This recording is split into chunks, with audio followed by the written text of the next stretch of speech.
Dear masters, కర్మచక్రము part 9 new spiritual master Bhimneni Vamshikiran garu మన జీవితంలో జరిగే ప్రతి కార్యం వెనుక ఒక కారణం ఉంటుంది అన్న అద్భుతమైన ప్రకృతి నియమం యొక్క పనితీరుపై అనేక పరిశోధనలు చేసి కర్మ అంటే ఏంటి, కర్మఫలాలు ఎలా ఉంటాయి, అసలు కర్మ శిక్షణ కర్మచక్రాన్ని నడిపించే ముఖ్య సూత్రాలు ఏవి, కర్మశూన్యత ఎలా చేసుకోవాలి, కర్మధ్యానం అంటే ఏంటి, ఎలా చేయాలి, తద్వారా మన జీవితంలో మనం అనుభవించే అనేక రకాల దుఃఖాల నుండి ఏ విధంగా బయటపడవచ్చు మొదలైన అంశాలపై సామాన్యులకు సైతం అర్థమయ్యే రీతిలో అత్యంత సులభంగా స్పష్టంగా తెలియజేసిన అద్భుతమైన గ్రంథరాజం కర్మచక్రం. సద్గురు స్పిరిచువల్ ఫౌండేషన్ ద్వారా ఆ పుస్తకంలోని కర్మధ్యానం ద్వారా ఆర్థిక పరిస్థితినైనా పరిష్కరించుకోవచ్చా అన్న అంశాన్ని ఈరోజు తెలుసుకుందాం. శివ మాస్టర్, ఈ కర్మధ్యానంలో పైనున్న మాస్టర్స్ని ఏ సమస్యనైనా అడగవచ్చా? ఆర్థికపరమైన బాధలు కూడా కర్మలో భాగమేనా? వంశీ మాస్టర్, చక్కగా అడగవచ్చు. అయితే ఏ పని చేయకుండా ధనం రాలేదంటే అది కర్మ వలన కాదు, సోమరితనం, అత్యాశ వలన. ఎంతో కష్టపడి పనిచేసినా ఫలితం లేకపోయినా లేదా ఎంతో జాగ్రత్తగా దాచుకున్న డబ్బు పోయినా అది కర్మ కారణం అవుతుంది. కనుక మీరు అనుభవిస్తున్న ఆర్థిక, మానసిక, శారీరక సమస్యలన్నీ ఏవైనా సరే పరిశీలించుకొని పరిష్కరించుకోవచ్చు. ప్రతిదానికి ఒక కారణం ఖచ్చితంగా ఉంటుంది. మీరు కారణాన్ని పట్టుకొని కార్యాన్ని సాధించుకోవచ్చు. మళ్ళీ మాస్టర్, శరీరపరమైన సమస్యకి ఉబ్బసం వ్యాధి ఉన్న వ్యక్తి అనుభవం ఉదాహరణ చెప్పారు.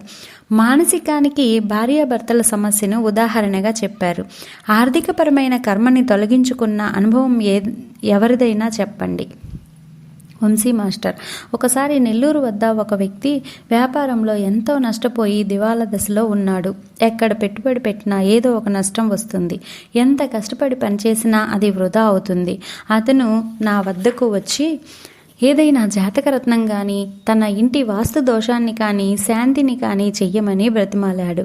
నేను అతనికి ఒక మాటలో చెప్పాను, సరిచేయవలసింది వాస్తు దోషాన్ని కాదు, వాసనా దోషాన్ని. అంటే గత జన్మల పాపాల తాలూకా వాసనల్ని సరిచేసుకోవాలి. కనుక కర్మధ్యానం చేసి ఎందుకు దారిద్ర్యాన్ని అనుభవిస్తున్నావో తెలుసుకోమని చెప్పాను. అతను తెల్లవారుజామున 3 గంటలకు నిద్రలేచి, మాస్టర్స్, నేను ఎందుకు ఈ దారిద్ర్యాన్ని అనుభవిస్తున్నాను? దయచేసి నాకు చూపించండి.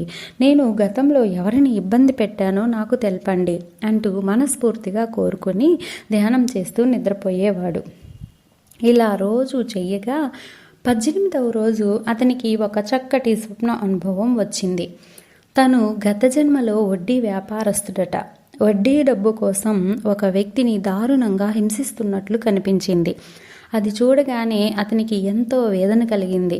తను గతంలో డబ్బు కోసం ఇంత నీచంగా ప్రవర్తించానా అనుకుని తరువాత ధ్యానంలో కూర్చున్నప్పుడు తన వల్ల అవమానానికి గురైన వ్యక్తికి మనస్ఫూర్తిగా క్షమాపణ చెప్పాడు. తర్వాత కొంతకాలానికి ఆటోమేటిక్గా అతనికి ఆర్థికపరమైన బాధలు తొలగిపోయాయి. ఎంతో కలిసి వచ్చింది. కనుక మీరు అనుభవిస్తున్న లేమికి ఒక కారణం ఖచ్చితంగా ఉండి ఉంటుంది. దాన్ని తెలుసుకొని సరిచేసుకోవడం ఉత్తమం. జాతక రత్నాలు, శాంతులు, పూజలు, హోమాల కన్నా కర్మధ్యానం సులువైన పద్ధతి. అనిత మాస్టర్, పేదరికం ఆత్మకు ఏ విధంగా శిక్షణ అవుతుంది? ఇది కూడా కర్మచక్రానికి సంబంధం ఉంటుందా? వంశీ మాస్టర్, ఖచ్చితంగా పేదరికం కూడా ఆత్మకి ఒకానొక శిక్షణలో భాగమే. ఉదాహరణకు కుచేలుడి కథ చూద్దాం.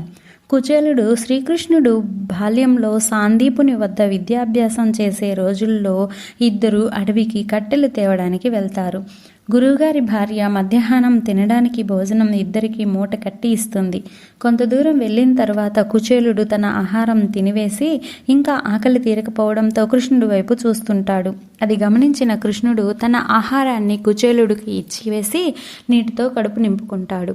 సాయంత్రానికి దారి తప్పడం వలన ఆశ్రమానికి చేరలేకపోతారు. చీకటి పడడంతో ప్రయాణాన్ని ఆపి క్రూర మృగాలకు దొరకకుండా రాత్రంతా ఓ చెట్టుపై కూర్చుంటారు. మధ్యరాత్రిలో కుచేలుడు తన వద్ద దాచుకున్న బఠానీలు తింటూ ఉంటాడు. ఆకలితో ఉన్న కృష్ణుడు, ఏంటి తింటున్నావు, నాకు కూడా పెట్టవా అని అడిగితే, ఏమీ లేదు, చలికి పళ్ళు కొరుకుతున్నా అని అబద్ధమాడతాడు.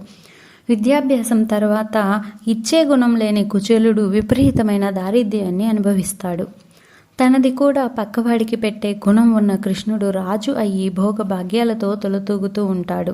తన లేమిని తాళలేక కుచేలుడు భార్య సలహాపై శ్రీకృష్ణుని సహాయం చేయమని అడగడానికి వెళ్తాడు. అలా వెళ్ళినప్పుడు ఉత్తి చేతులతో వెళ్ళలేక తన వద్ద ఉన్న కొంచెం అటుకులను తీసుకువెళ్ళి కృష్ణుడికి ఇస్తాడు. అప్పుడు శ్రీకృష్ణుడు అతనికి అపారమైన సంపదలు అందిస్తాడు. ఈ కథలో గొప్ప నీతి ఉంది. మొదట్లో కుచేలుడిలో ఇచ్చే గుణం లేదు. అందుకే బాల్యంలో తన వద్ద ఉన్న కృష్ణుడికి పెట్టలేదు. అందువల్ల అతనికి దరిద్రం అన్న శిక్షణ అవసరమయ్యింది.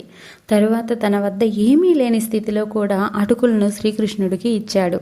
అతనిలో లేమి అనుభవించిన తరువాత ఇవ్వాలి అన్న జ్ఞానం అంకురించింది. కనుక ప్రకృతి అతనికి దారిద్ర్యం అన్న శిక్షణను తొలగించింది. శ్రీకృష్ణుడి ద్వారా సకల భోగాలు సమకూరాయి. ఇక్కడ కృష్ణుడు ఒక కారణం మాత్రమే. సంపదలు రావడానికి కారణం కుచేలుడు తనలో ఇచ్చే గుణం పెంచుకోవడమే. కనుక మీరు కూడా ఇచ్చే గుణాన్ని పెంచుకోండి. అప్పుడు మీకు సంపదలు వచ్చి పడతాయి. ఒక విత్తనం నాటితే 100 గింజలు వస్తాయి. అది ప్రకృతి ధర్మం. ఒక విత్తనం కూడా నాటకుండా గింజలు కోరుకోవడం ఎంతవరకు న్యాయం? అందుకే బ్రహ్మర్షి పత్రిజీ ఇలా అంటారు: చేసుకున్న వారికి చేసుకున్నంత మహదేవ, చేసుకోని వారికి చేసుకోనంత మహదేవ.